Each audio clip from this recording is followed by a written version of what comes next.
Shalom jemaat Tuhan, selamat pagi.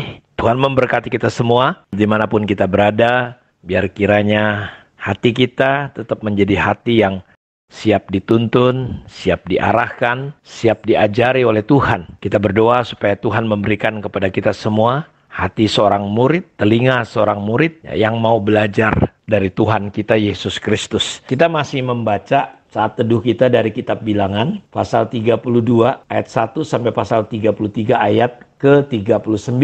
Dan di perjanjian baru kita baca Injil Lukas, pasal 4 ayat 31 sampai pasal 5 ayat 11. Mazmur pasal 64 ayat 2 sampai ayat yang ke-11. Dan hikmat Tuhan kita ambil dari kitab Amsal, pasal 11 ayat 22. Kemarin kita beri judul saat teduh kita 1 minggu lebih tentang hal-hal yang tidak biasa. Maka hari ini kita ingin belajar 1 minggu ini hal-hal yang luar biasa. Jadi saya percaya saudara bahwa iring Tuhan, ikut Tuhan, kita akan melihat banyak hal-hal yang tidak biasa. Tapi sebaliknya adalah hal-hal yang luar biasa akan terjadi. Tuhan dan firman-Nya terkadang memang tidak bisa masuk akal. Karena Tuhan itu di atas akal kita. Bahkan dia kontra dengan akal kita. Contohnya, bagaimana mungkin kita bisa memberi 2, 3 seperti kejadian Yesus memberi makan 5.000 orang, padahal cuma ada 2 ekor dan 5 ketur roti. Jadi itu tidak masuk akal. Terkadang orang-orang coba mencocok-cocokkan. Oh mungkin itu 2 ikannya itu adalah ikan paus. Mana mungkin di danau ada ikan paus tentunya. Dan yang memberikan roti juga itu roti punya anak kecil. Jadi itu sesuatu yang tidak masuk akal, tidak masuk logika. Karena itu saudara harus mengerti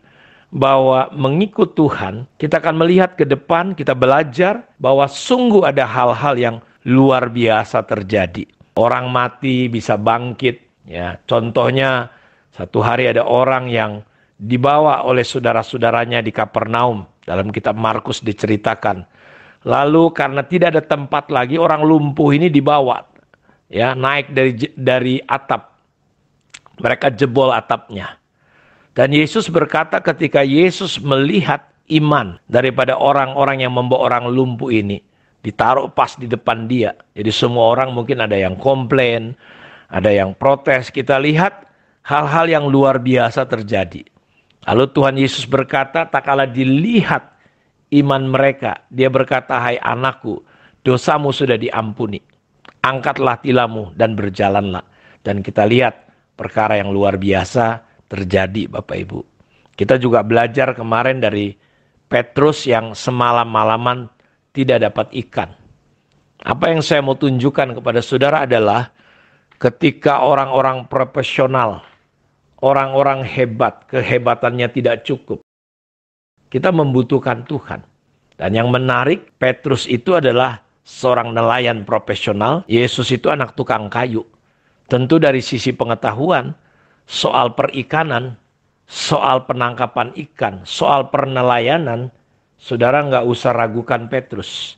Jadi dia benar-benar orang yang hebat, dia tahu bagaimana perahunya, kapan, anginnya bagaimana, dia tahu. Tapi saudara lihat, yang menarik adalah ketika mereka berhasil menangkap 2 ekor ikan, 2 perahu penuh sampai perahu mereka mau tenggelam.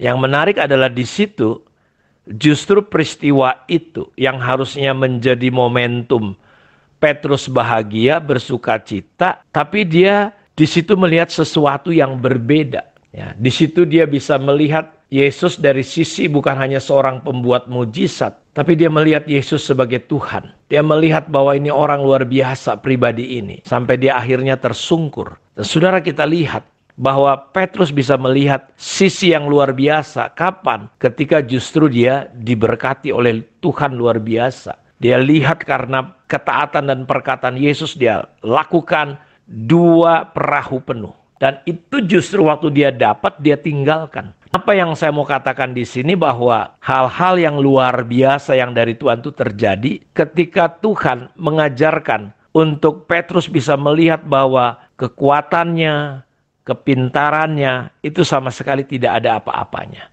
Karena itu perkara-perkara yang luar biasa dari Tuhan, itu akan menjadi milik kita. Kita akan saksikan hari lepas hari dalam hidup kita.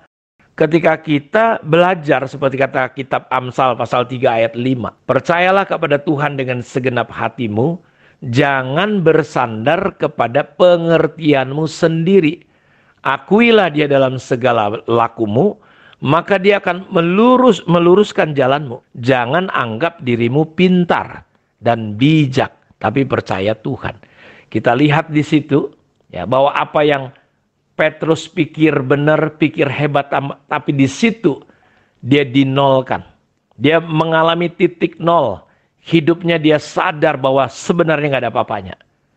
Karena itu ketika Yesus perintahkan dia taat. Jadi kalau saudara ingin lihat perkara-perkara yang luar biasa terjadi, saudara harus siap dinolkan oleh Tuhan. Kepintaran kita, kehebatan kita, ya, cara-cara kita yang kita pikir hebat dan jago. Ingat saudara, dalam kitab Mazmur pasal 103, Tuhan tidak membalas kita sebanding sesuai dengan dosa dan kesalahan kita. Kenapa? Diingatnya kita cuma abu dan debu. Jadi saudara, kita harus pada satu kesadaran, kita ini cuma abu dan debu. Kita cuma sebuah ranting.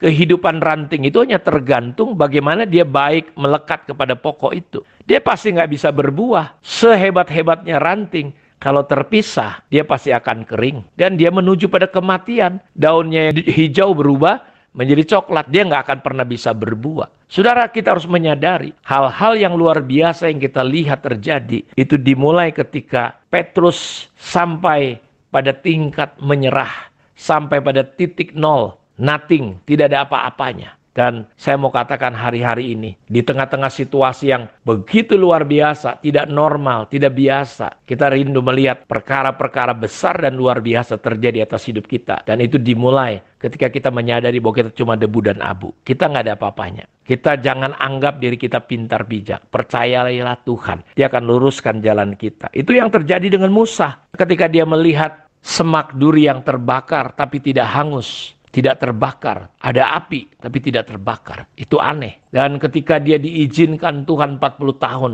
di Median sebagai gembala, Tuhan sedang membawa dia pada satu titik nol supaya dia dipersiapkan untuk menjadi pribadi pemimpin yang tidak mengandalkan kemampuan kekuatannya. Sampai dia akhirnya memang tidak percaya diri. Ketika akhirnya Tuhan panggil, dia berkata, aku nggak pandai cakap, aku nggak pandai bicara. Siapakah aku ini? Aku cuma orang gagal. Aku pasti nggak bisa. Tuhan terus tunjukkan dan buktikan. Sampai pada akhirnya Musa menjadi pribadi yang dipersiapkan untuk melakukan perkara-perkara luar biasa bersama Tuhan.